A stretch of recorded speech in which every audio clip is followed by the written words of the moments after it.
కాపాడినందుకు దేవునికి స్తోత్రములు. మరి మనం చదువుకున్న కీర్తన మరి 100వ కీర్తన మరి చదువుకొని ఉన్నాము. మరి దానిలో మరి 5 మాటలు ఉన్నాయి. 5 వచనములతో మన దేవుడు మనతో మాట్లాడుటకు ఆయన ఉద్దేశం కలిగి ఉన్నాడు.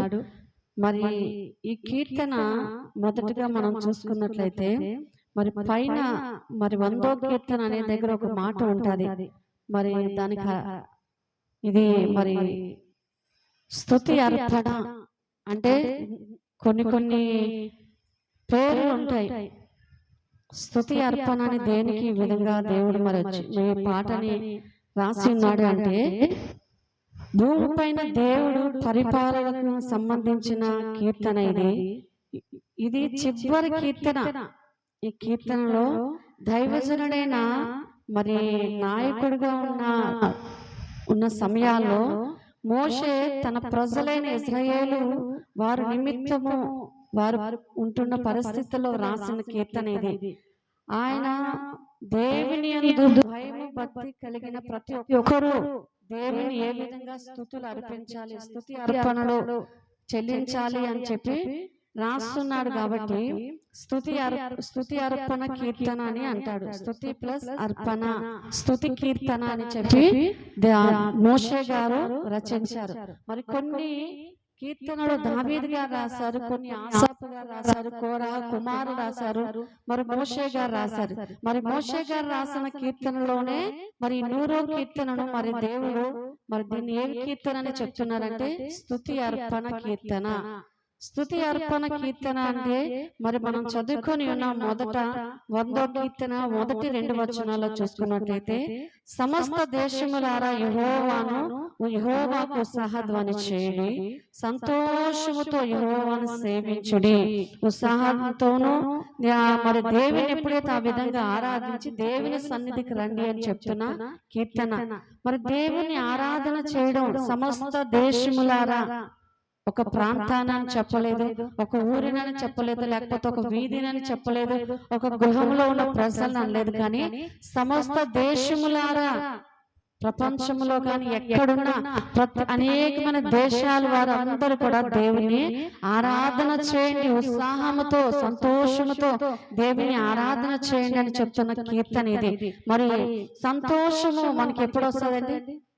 ఎవరైనా చనిపోయినప్పుడు సంతోషం వస్తుందా? లేకపోతే ఎగ్జామ్ లో ఫెయిల్ అయిపోయినప్పుడు సంతోషం వస్తుందా? లేకపోతే మనం అనుకున్న ఏదైనా చెయ్యాలి అనుకున్నది చేయలేని సందర్భంలో మనకు సంతోషం వస్తుందా? ఆరోగ్యం లేనప్పుడు సంతోషం వస్తుందా? ఇవేవి కాదు. కానీ మనము ఏదైనా ఒక ఇల్లు కట్టుకున్నప్పుడు ఎంతో సంతోషం, ఈ ఇంటి నేను కట్టుకొని సంతోషంగా ఆ ఇంట్లో నేను నా బిడ్డలు ఉన్నాము నాకు సంతోషం. కుమార్తెలు వారి చదువుల్లో ఉన్నతమైన మార్కులు తెచ్చుకున్నప్పుడు పిల్లలు తల్లిదండ్రులుగా అందరికీ సంతోషం. లేదు అంటే మంచి ఆరోగ్యం పొందుకున్నప్పుడు నేను ఎంత ఆరోగ్యంగా ఉన్నానని బట్టి సంతోషిస్తూ ఉంటాం. మన దేవుని సన్నిధిలో కూడా సంతోషముతో యెహోవాను సేవించాలి, ఉత్సాహగానము చేయొచ్చు. ఆయన సన్నిధికి వచ్చినప్పుడు అంటే మనం ఆశీర్వాదం పొందుకుంటూ ఉంటాం. మరి చదివిన వాక్యంలో ఉత్సాహధ్వని ఎప్పుడు చేయాలి అంటే చేస్తామంటే ఏదైనా ఒక దానిపైన మనము విజయం సాధించినప్పుడు, విజయాన్ని పొందుకున్నప్పుడు మాత్రమే మనకి ఉత్సాహం వస్తుంది.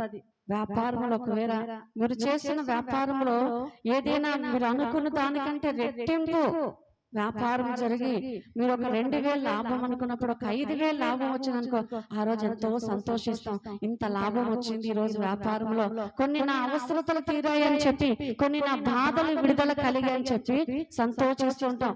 ఏదైనా పిల్లల ఫీజులకో లేకపోతే పిల్లలకి ఏదైనా అవసరతకో దేనికో దానికి ఆ ధనం ఉపయోగపడినప్పుడు అయ్యో ఆ ధనం ఈ విధంగా ఉపయోగపడింది, ఆ రోజు చేసిన వ్యాపారంలో వచ్చిన లాభదాయకమును ఈ రోజు ఈ విధంగా ఉపయోగించుకున్నాను, ఒక సంతోషము మనకు కలుగుతూ ఉంటది. అదే విధంగా మరి అటువంటి సంతోషము కాదు కానీ దేవుని సంతోషముతో, ఆనందముతో, ఉత్సాహ ధ్వనితో కూడా దేవుని ఆరాటం చేయాలి. మరి సంతోషం అనేది మనకి ఎప్పుడు ఎలా ఉండాలి అంటే దేవుని సన్నిధిలో ఉన్నప్పుడు మాత్రమే, దేవుని సన్నిధికి వస్తున్నప్పుడు మాత్రమే సంతోషం ఉత్సాహగానము చేయాలి. మరి భయభక్తులు ఆయనను సేవించాలి. చాలా మంది మరి రెండో మాటను మనం మరి కీర్తనలు రెండో అధ్యాయము 11వ మాటను మనం చూసుకున్నట్లయితే, భయభక్తులు కలిగి యెహోవాను సేవించుడి, గడగడ వణుకుచు సంతోషించుడి. మరి ఏ విధంగా సంతోషించాలని మాట్లాడుతున్నాడు భక్తుడైన దావీదు అంటున్నాడు. మరి భయము భక్తి కలిగి యెహోవాను సేవించాలంట, గడగడ వణుకుతూ దేవుని సన్నిధిలో సంతోషించాలంట. మనం ఆ విధంగా ఉంటున్నామా? మరి మందిరానికి వచ్చే ఉంటే ఏదో ఐహికమైన విచారములు, అయ్యో నా వ్యాపారం ఏమైపోయిందో ఈ రోజు, అయ్యో నా ఉద్యోగం ఏమైపోయిందో, నా పిల్లలు ఏమైపోతున్నారో, లేకపోతే వంట చేసి వచ్చాను కదా నా వంట ఏమైపోతుందో, లేకపోతే డోర్ వాకిళ్ళు వేసి వచ్చాను, ఒకవేళ నా పిల్లలు తీసేశారో, ఏ దొంగలు వచ్చారో, ఎన్నెన్నో విచారాలు. దేవుని సన్నిధి కంట భయము భక్తి కలిగి మనం ఉండాలంట. దేవుని సన్నిధికి మనం వెళుతున్నాము వస్తున్నాము అనే వారంగా ఉండకూడదు, కానీ యెహోవాను సేవించినప్పుడంట గడగడ వణుకుతూ. మనమైతే మరి అట్లా చెయ్యం, కానీ మరి బయట ఉన్న వారైతే హిందూస్ అయితే చక్కగా దేవుని ఎంతో వారు ఆరాధించే దేవుని వారు ఎంతో భయముతో భక్తితో వారు 4 గంటలకే లెగిస్తారు, చక్కగా ఆ చల్లటి నీళ్లు పోసుకుంటారు, చల్లటి నీళ్లు మోసుకొని మరి మడి బట్టలతోనే ఆ గుడి ప్రదర్శనలు చేస్తారు. కొంత ఆరాధన, కొన్ని మొక్కుతారు, కొన్ని చేస్తారు. వారు చేసేది కొన్ని రోజులైనా కూడా గడగడ అంటే భయంతో భక్తితో వణుకుతూ చేస్తుంటారంట. మరి ఆ విధంగా మనం ఏ రోజైనా దేవుని సన్నిధికి వస్తున్నామా? దేవుని సన్నిధికి వస్తున్నామంటే పిల్లలతో ఆడుకుంటూ ఉంటాం. దేవుని సన్నిధికి వచ్చినప్పుడు ఏవేవో ఆలోచనలు చేస్తూ ఉంటాం. దేవుని సన్నిధికి వచ్చి వారు ఏం బట్టలు కట్టుకున్నారు, వారు ఏ విధంగా ఉన్నారు, వారు ఎట్లా వస్తున్నారు, ఇవి ఆలోచన చేస్తున్నామే, కానీ దేవుని సన్నిధికి వచ్చినప్పుడు సంతోషముతో మరి ఆనందముతో రావడానికి ఇష్టపూర్వకంగా లేకపోతున్నాం. మరి 122వ కీర్తన మొదటి మాటను మనం చూసుకున్నట్లయితే, యెహోవా మందిరమునకు వెళ్ళిదమని జనులు నాతో అనినప్పుడు నేను సంతోషించి తిని. మరి దావీదు అంటున్నాడు, యెహోవా మందిరమునకు వెళ్ళిదమని జనులు అతనితో అనినప్పుడు ఆయన అంట దావీదు ఎంతో సంతోషించాడంట. దేవుని మందిరానికి ఎప్పుడు వెళ్ళాలి, ఎప్పుడు దేవుని సన్నిధిలో ఆరాధించాలని ఒక తృష్ట మనకు కావాలి. ఏమోలే వెళ్ళకపోతే ఏమైతుంది, ఈ వారం వెళ్ళకపోతే పాస్టర్కి ఏదో మాకు చెప్పవచ్చులే, పాస్టర్ మాకు అడిగితే ఏదో చెప్పొచ్చు, ఏదో పని ఉందో వ్యాపారం ఉందో ఏదో సమస్య వారు చూడరు కదా, వారు చూడకపోవచ్చు, కానీ దేవుడు మాత్రం సమస్తము చూస్తుంటాడు. నువ్వెన్ని శాఖలు పెడుతూ ఉంటావో, నీ శాఖలు అన్ని చేస్తుంటే ఏం చేసి నువ్వు ప్రతిదానికి ఆదివారం వస్తేనే ఏదో ఒక శాఖ పెడుతూ ఉంటాంట. మనం ఏం చేస్తామంటే బోకులతోనే పనులకు అప్పగిస్తారంట. ఈ శాఖలన్నీ ఏమైతే బోకులు అంటే మీకు అర్థం అయ్యే ఉంటది. నేను వివాహమై వచ్చిన కొత్తలో అలా ప్రార్థనకు వెళుతున్నప్పుడు ఒక ఆమె అంటుంది, ఆమె కుమార్తెని, అమ్మ బోకులు తోమే అంటుంది, బోకులు బొచ్చులు తోమ అంటుంది. ఇది ఏంది బోకులు బొచ్చులన్నీ, నాకు అర్థం కాలేదు ఆ మాట అని పాస్టర్ గారిని అడిగా నేను, అయ్యా బోకులు బొచ్చులు అంటే ఏంటి అని. అంటే మా ఊరు సైడ్ భాష వేరు, ఇక్కడ భాష వేరు కాబట్టి అడిగితే బోకులు అంటుంది ఏంటి, ఆమె ఇట్లా కూతురు పట్టుకొని అట్లా తిడుతుంది ఏంటి అని నేను అన్నా. అమ్మమ్మ బోకులు అంటే మా సైడు సామాన్ల కడుగు అని అర్థం. అంటే మా సైడ్ ఆ మాట కొంచెం వేరే మాట, తప్పుడు మాట అది. అట్లా ఇట్లానా అయితే బోకులు అంటే సామాన్ల కడగాల అని అప్పటి నుంచి ఇదొక మాట ఇక్కడ అనుకుని అర్థం చేసుకున్నాం. మనం ఎప్పుడైతే దేవుని సన్నిధికి వెళ్ళడానికి కొన్ని శాఖలు పెడుతూ ఉంటామో మనం ఏం చేస్తామంటే బోకులు కడిగే సందర్భం దేవుడు మనకు అప్పగిస్తాడు. నీ పనులు జరగనివ్వడు, నీ వ్యాపారం జరగనివ్వడు. నువ్వు ఏం చేస్తావు అంటే నీ ఎక్కడికి వెళ్ళినా ఆశీర్వాదం లేని పరిస్థితి కలుగుతూ ఉంటుంది. దేవుని సన్నిధిలో కొందరు జీవితాల్లో దేవుడు ఎన్ని మేలు చేస్తున్నా మరి ఏమనంటారంటే కొందరు మరి వారి జీవితాల్లో దేవుడు ఏం మేలు చేశాడు, నాకు దేవుని ఎరుగున్నాను, దేవుని నమ్ముకున్నాను, నాకేమి లాభము అని వారు దేవునిపైనే నేరాలు మోపుతూ ఉంటారు. కానీ మరి ఏమి చేశాడు అని మనం అంటున్నామే, కానీ ఏం మేలు చేశాడని దేవుడు నమ్మడానికి ఇష్టపడరు. ఇతరులు చెప్పే ఆలోచనలు నమ్ముతారు, ఇతరులు చెప్పే మాటలు నమ్ముతారు, కానీ దేవునిపై నమ్మకం కలిగి ఉండరు. దేవుని చేత ఎన్నో మేలులు పొందుకుంటారు, దేవుని మందిరంలో ఎన్నో ఆశీర్వాదాలు పొందుకుంటారు, కానీ వాటన్నిటిని పక్కన పెట్టి మన ఇష్టానుసారంగానే జీవిస్తూ ఉంటారు, మన ఇష్టానుసారంగానే ఉండడానికి ఇష్టపడుతుంటాం. మరి కీర్తనలో 100వ కీర్తన 3వ మాటను చూసుకున్నట్లయితే, యెహోవాయే దేవుడని తెలుసుకోవాలంటే, దేవుని ఎవరని మనం తెలుసుకోవాలంటే యెహోవాయే దేవుడని మనం తెలుసుకోవాలి. ఆయన మనల్ని పుట్టించాడు, మనము ఆయన వారము, మనము ఆయన ప్రజలము, ఆయన మేపు గొర్రెలము. యెహోవా దేవుడని ఎప్పుడైతే నువ్వు తెలుసుకొని ఉన్నావో, నీ పుట్టుకకి శారీరకంగా తల్లిదండ్రులు కారం అనుకోవచ్చు, కానీ పరలోకమైన తండ్రి నువ్వు భూమి మీదకి నువ్వు రావాలి అంటే ఆయన ఆజ్ఞ లేనిదే రాలేదు.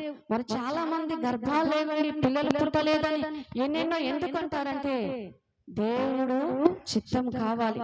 దేవుడు అంటున్నాడు, ఆయనే మనల్ని పుట్టించెను, మనము ఆయన వారము, ఆయన ప్రజలము, ఆయన మేపు గొర్రెలుగా ఉండాలి. ఆయన నిన్ను పుట్టించాడు, నిన్ను పోషిస్తున్నాడు, నిన్ను కాపాడుతున్నాడు. నీ కొరకు ప్రతి క్షణము కూడా నీ కనుపాపవలే నిన్ను కాపాడుతున్నాడు. కానీ నువ్వు ఏ విధంగా అనుకుంటున్నావు, ఏ విధంగా ఆయన సంతోషపడుతున్నావు, ఏ విధంగా నిన్ను ఆయన ఆరాధిస్తున్నావు? ఆయన ప్రజలుగా ఉంటున్నావా? ఆయన బిడ్డగానే ఉంటున్నావా? తర్వాత ఆయన మేపు గొర్రెలు అంటే మనమేనండి. ఒక ఇంటికి యజమానుడు తండ్రి తన పిల్లలందరినీ కాస్తూ ఉంటాడు. ఒక గొర్రెల కాపరిగా తన పిల్లల పైన, భార్య పైన బాధ్యత కలిగి ఎలా పోషిస్తూ, వారి చదువులు అయితే, వారి ఉద్యోగాలు అయితే, వారి పోషణ అయితే, వారి బట్టలైతే అన్ని ఏ విధంగా బాధ్యత కలిగి ఉంటాడో, అంతకంటే మన పరమ తండ్రి నిన్ను ప్రతిరోజు కాపాడుతున్నాడు. నువ్వు వ్యాపారానికి వెళుతున్నప్పుడు, నువ్వు ఉద్యోగానికి వెళుతున్నప్పుడు, నువ్వు పడుకుంటున్నప్పుడు, నువ్వు నిద్రపోతున్నా, నువ్వు నడుస్తున్నా, కూర్చుంటున్నా కూడా ప్రతి క్షణము కూడా నిన్ను కాపాడుతున్నాడు. అటువంటి దేవుని నువ్వు ఏ విధంగా ఆరాధన చేస్తున్నాడు? మరి అందుకే మరి ఎఫెసీయులు 2వ అధ్యాయము 10వ మాటను మనం చూసుకున్నట్లయితే, మరియు వాటి అందు మనము నడుచుకొనవలనని దేవుడు ముందుగా సిద్ధపరచును, సత్క్రియలు చేయుటకై మనను క్రీస్తు యేసునందు సృజింపబడిన వారమై ఆయన చేసిన పని అయి ఉన్నాడు. మొదటగా దేవుడు నిన్ను సృష్టించాడు, దేవుడు నిన్ను సృజించాడు, దేవుడు నిన్ను ఈ భూమి పైన ఒక తల్లి గర్భములో నిర్మించి ఒక పిండముగా ఏర్పాటు చేసి నిన్ను ఒక మనిషిగా ఆయన చేతితో నిన్ను చేసి ఉన్నాడు. చెట్టుల్ని, పుట్టల్ని, ఆకాశముని, భూమిని, సముద్రముని అన్నిటినీ కూడా నోటితో కలగజేశాడు, కానీ నిన్ను నన్ను మాత్రం ఆయన చేతులతో, ఆయన ఇష్టమైన రూపములో ఆయన తన ప్రాణము పెట్టి నిన్ను నన్ను తయారు చేసుకున్నాడు. మరి ఇక్కడ దేవుడు మాట్లాడుతున్నాడు, ఆయన వారము, ఆయన చేసిన పని వారమై ఉన్నామంట. ఆయన చేసిన పనివారమై ఉన్నాం కాబట్టి ఏమి చేయాలి అని మాట్లాడుతున్నాడు అంటే, మరి 100వ కీర్తన 4వ మాటను చూసుకున్నట్లయితే, మన ఒక్క నిమిషం, సత్క్రియలు నిన్ను నన్ను సృష్టించాడు కాబట్టి, మరి నిన్ను నన్ను పుట్టించాడు కాబట్టి మనము సత్క్రియలు చేయాలంట, మంచి పనులు చేయాలి. మంచి పనులు అంటే ప్రతి ఆదివారం దేవుని సన్నిధికి రావాలి, దేవుని ఆజ్ఞలు అనుసరించి నడుచుకోవాలి, చక్కగా దేవుని ఆరాధన చేయాలి, దేవుని స్తుతించాలి, చక్కగా దేవునికి ఇష్టానుసారమైన జీవితమును కలిగి జీవించాలి. సత్క్రియలు అంటే దేవునికి విరోధమైనవి, నీ ఏవైతే దేవునికి విరోధమైన పాపం నీ జీవితంలో ఉందో, ఏదైతే దేవుని సన్నిధికి వ్యర్థమైన పనులు నీ జీవితంలో ఉన్నాయో, వాటన్నిటిని విడిచిపెట్టి దేవుడు నిన్ను పుట్టించి ఇంత వాడుగా నిన్ను ఒక నువ్వు ఒక కుటుంబముగా నిర్మించి నీ పిల్లలను తరతరముల వరకు పోషిస్తున్నాడు, కాపాడుతున్నాడు. కాబట్టి నువ్వేం చేయాలి? ప్రతిరోజు కూడా ఆయనకి ఇష్టమైన జీవితం కలిగి ఉండాలి. ఆయన ఇష్టానుసారమైన జీవితంలో కలిగి ఉండాలి. నిన్ను సృజించాడు, మొదటగా ఆయన నిన్ను రక్షించాడు. ఎందుకంటే ఆయన పనివాడవు గనక, ఆయన చేతులతో నువ్వు ఆయన బిడ్డగా ఉన్నావు. ఆయన పుట్టించాడు, ఆయన ప్రజలమై, ఆయన మేపు గొర్రెలమై ఉన్నాం. కాబట్టి ఈ రోజు నీవు ఏం చేయాలండి? సత్క్రియలు చేస్తూ ఆయనకి ఇష్టమైన జీవితం కలిగి ఉండేదానిగా ఉండాలి. తర్వాత ఆయన పనివారముగా ఉన్నాం, ఆయన చేతి పనివారం మనంగా ఉండాలి. అటువంటి వారంగా ఉన్నప్పుడు మరి 4వ మాటను మనం చూసుకున్నట్లయితే, కృతజ్ఞత అర్పణలు చెల్లించుచు ఆయన గుమ్మములో ప్రవేశించుడి, కీర్తనలు పాడుచు ఆయన ఆవరణములో ప్రవేశించుడి. మనం ఏ విధంగా చేస్తున్నామండి? ఆ విధంగా వస్తున్నామా? దేవా, గత వారం అంతా నన్ను కాపాడావు నైనా, నీ సన్నిధిలోకి వస్తున్నాను నైనా అని కృతజ్ఞత అర్పణలు చెల్లిస్తున్నామా? వచ్చామా, కూర్చున్నామా, అయ్యా ఏదో చెప్పుకుంటాడా, అయిపోయిందా, వెళ్ళిపోయామా అనే మరలా ఆదివారం వస్తుంది, వెళుతున్నాం, ఉంటున్నాం. కానీ ఈ రోజు ఈ వారం అంతా దేవుడు నన్ను కాపాడాడు, మరలా వచ్చే వారం కూడా నన్ను కాపాడటకు దేవుని కృప ఇవ్వు ప్రభు అని ఎప్పుడైతే నేను నా ఇంటి వారిని యెహోవాను సేవించదమని నీ హృదయములు అనుకొని దేవునికి కృతజ్ఞత అర్పణలు చెల్లించుచు ఆయన గుమ్మములో ఆయన సన్నిధిలోకి ప్రవేశించినప్పుడు కీర్తనలు పాడుచు ఆయన ఆవరణలో నువ్వు ప్రవేశించాలి. ఎందుకు ఆయన ఆవరణలో ప్రవేశించాలంటే, మరి 84వ కీర్తన 10వ మాటను చూసుకున్నట్లయితే, నీ ఆవరణములో ఒక్క దినము గడుపుట 1000 దినముల కంటే శ్రేష్టము, భక్తిహీనుల గుడారంలో నివసించుట కంటే నా దేవుని మందిరము ద్వారమున దాని నుండుట నాకు ఇష్టము. దేవుని స్తోత్రం, హల్లెలూయా. మరి ఇక్కడ మరి దేవుడు మాట్లాడుతున్న మాట, నీ సన్నిధిలో ఒక్క దినము గడుపుట 1000 దినాల ఆశీర్వాదం ఇస్తాడంట. భక్తిహీనులతో నివసించుట కంటే నా దేవుని మందిరము ద్వారమున ఉన్నా కూడా నాకు ఇష్టమే.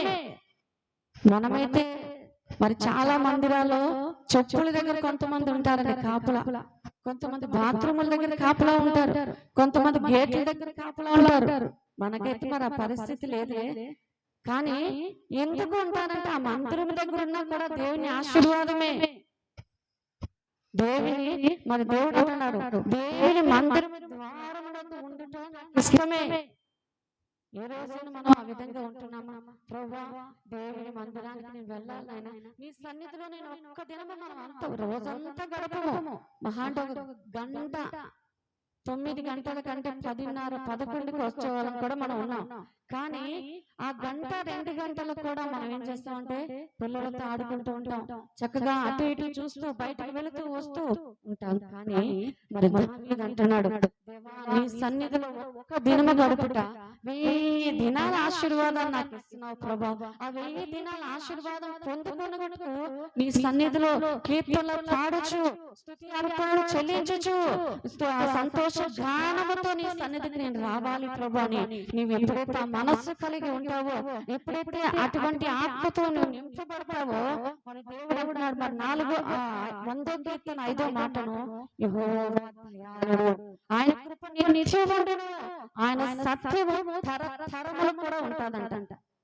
ఆ సత్యమైన దేవుడిని ఎప్పుడైతే ఆ సత్యమును అనుసరించి నువ్వు నడుచుకుంటావో, ఆ నీతి క్రియలను నువ్వు ఎప్పుడైతే చేస్తూ ఉంటావో, ఆయన సత్యము నీ తరతరాలు నీతోనే ఆగిపోదు, నీ పిల్లలతోనే ఆగిపోదు, నీ పిల్లలు మరి 128వ కీర్తనలో మనం చూసుకున్నట్లయితే నీ పిల్లలని చూచేదని ఎందుకంటాడంటే, ఒకవేళ నీ పిల్లలతోనే ఆగిపోదు, నీ పిల్లలు సంతాన అభివృద్ధి అవుతుంటది. అదే విధంగా తరతరాల వరకు దేవుని ఆశీర్వాదము, ఆయన కృప నీ నా పైన ఉన్నది గనకే ఈ రోజు సజీవులుగా ఉంటున్నాం, ఈ రోజు సంతోషంగా ఉంటున్నాం, తెచ్చుకుని కొంతలైనా కుటుంబంగా సంతోషముగా కలిసి ఉంటున్నాం, పిల్లలతోనూ తల్లిలతోనూ కుటుంబముగా అందరూ ఉండగలుగుతున్నాం అంటే దేవుని కృప మనపై ఉన్నది గనక, దేవుని దయ నీపై ఉన్నది కనుక, దేవుని సత్యము నీ తరతరాల వరకు ఉండాలి అంటే నీవెప్పుడు కూడా దేవుని సంతోషముతోనూ ఆనందముతోనూ దేవుని సమస్త దేశములారా యెహోవాను ఉత్సాహధ్వని చేయుడి, సంతోషముతో యెహోవాను సేవించుడి. ఆయన సన్నిధికి ఎప్పుడు వెళ్ళేదనని ఆశ కలిగి, ఒక తృష్ణ కలిగి నువ్వు ఎప్పుడైతే ఉంటావో అప్పుడు నీకు ఆశీర్వాదం కలుగుతుంది. మందిరానికి వచ్చి ఏదో ఒక మూలలో కూర్చొని వెళ్ళిపోయే వారంగా ఉండకూడదు, కానీ మందిరానికి వచ్చి ఏమి నేర్చుకున్నాం, ఈ వారం దేవుడు నాతో ఏం మాట్లాడాడు, ఈ వారం దేవుడు నాలో ఉన్న బలహీనతలు ఏవి తొలగిపోయాయి, దేవుడికి ఏవి విరోధమైన నాలో ఉండి వాటన్నిటిని విడిచిపెడుతున్నాను. దేవుని సన్నిధిలో ఆశీర్వాదం ఉందండి, దేవుని సన్నిధిలో క్షేమం ఉంది, దేవుని సన్నిధిలో నీకు ఆరోగ్యం ఉంటుంది. నువ్వు దీవింపబడాలి, నువ్వు ఆశీర్వదింపబడాలి, నీ కుటుంబము నీవు అన్ని విధాలుగా జీవితాంతం సంతోషంగా ఉండాలి అంటే దేవుని సన్నిధిలో నీవు నివసించాలి. దేవుని సన్నిధిలో ఒక్క దినము గడుపుట 1000 దినాల ఆశీర్వాదం నువ్వు పొందుకోవాలంటే మరి చాలా మంది మన మందిరానికి ఈ రోజు రాలేదు. ఏమంటే వ్యాపారం, ఉద్యోగాలు, పనులు అంటారు.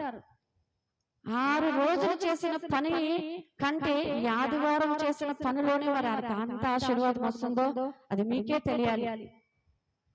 దేవుడు ఒక క్షణము, మరి ఇందాక చెప్పాను, ఆయన కోపగించుకుంటే ఆయన గాని మనమంట దేవుని ఆరాధించకపోయి దేవుని మహిమపరచకపోతే మనుషుల చేతుల్లోకి, సమస్యల చేతుల్లోకి, ఇబ్బందుల చేతుల్లోకి మనం బానిసలమైపోతాం. సాతాను చేతుల్లోకి నువ్వు బానిస అయిపోతూ ఉంటావు. ఆ ఇబ్బంది అనేది ఒక బానిస, ఆర్థికం అనేది ఒక బానిస, అనారోగ్యం అనేది ఒక బానిస. దేవుని ఎప్పుడైతే సంతోషముగా, ఆర్భాటముతోనూ, ఆనందముతోనూ, సంతోషముతోనూ దేవుని సన్నిధికి వచ్చినప్పుడు ఏం నెలకు 4 వారాలే కదండి, ఏం వారమంతా మందిరంకి వస్తామా? అదే ఇప్పుడు ఏదైనా సందర్భం, ఏదైనా పిల్లలకు అనారోగ్యమో, లేకపోతే ఏదైనా వివాహమో, ఏదైనా సందర్భం అయితే పరుగులెడుతూ ఉంటామే. మరి దేవుని సన్నిధికి ఎందుకంతా రాలేకపోతున్నాం అంటే భయం లేదు మనకి, గడగడ వణికే భక్తి కూడా మనకి లేదు. 11కి వెళ్ళినా ఏమి అనరు, 10కి వెళ్ళినా ఏమి అనరు, వెళ్ళకపోయినా ఏమి అనడు, ఏదో ఒక చెప్తే అయిపోతుంది అని అనుకుంటున్నాం. కానీ దినములు చెడ్డవి గనక ఉన్న సమయాన్ని దేవుని సన్నిధిలో నువ్వు సిద్ధపడకపోయి ఉంటే క్షణం మాత్రంలో సాతాను ఎవరు రింగుదునా అని గర్జించు సింహం వలె తిరుగులాడుతున్నాడు. మరి ఎన్నెన్నో చూస్తున్నారు వీడియోలో, ఎన్నెన్నో వారు చనిపోతున్నారు, వీరు చనిపోతున్నారు, అక్కడ చనిపోయారు, ఇక్కడ చనిపోయారు, ఎన్నెన్నో తుఫాన్లు వస్తున్నాయి, ఎన్నెన్నో మరి పరిస్థితులు. వాటన్నిటిని భరించడానికి ఇష్టపడుతున్నాం, కానీ దేవుని సన్నిధికి రావడానికి సంతోషముతోనూ, స్తుతి అర్పణలతోనూ, కృతజ్ఞత అర్పణలతోనూ, ఏ విధంగా భయముతో, భక్తితో, ఉనికి కలిగిన జీవితంలో లేని వారంగా ఉంటున్నాము గనక మన ఆశీర్వాదం కూడా ఆ విధంగానే ఉంటుంది. నువ్వు ఎప్పుడైతే మరి మోషే వలె దేవుని సన్నిధికి ఆనందముతోనూ, సంతోషముతోనూ, ఉత్సాహధ్వని చేయించు వస్తావో అప్పుడు దేవుడు నిన్ను కూడా ఆ విధంగానే ఆశీర్వదిస్తూ ఉంటాడు. అటువంటి ఆశీర్వాదం పొందుకోవాలి. అటువంటి తరతరముల వరకు ఆయన సత్యము, ఆయన కృప నీ ఇంటి పైన, నీ తరాల పైన ఉండాలి అంటే నీవు కూడా ఆయన గుమ్మములో ఆనందముతోను, సంతోషముతో ప్రవేశించాలని చెప్పి ఆయన ఆశపడుతున్నాడు. అట్టి కృప, ఆశీర్వాదం దేవుడు మనందరికీ అనుగ్రహించును గాక.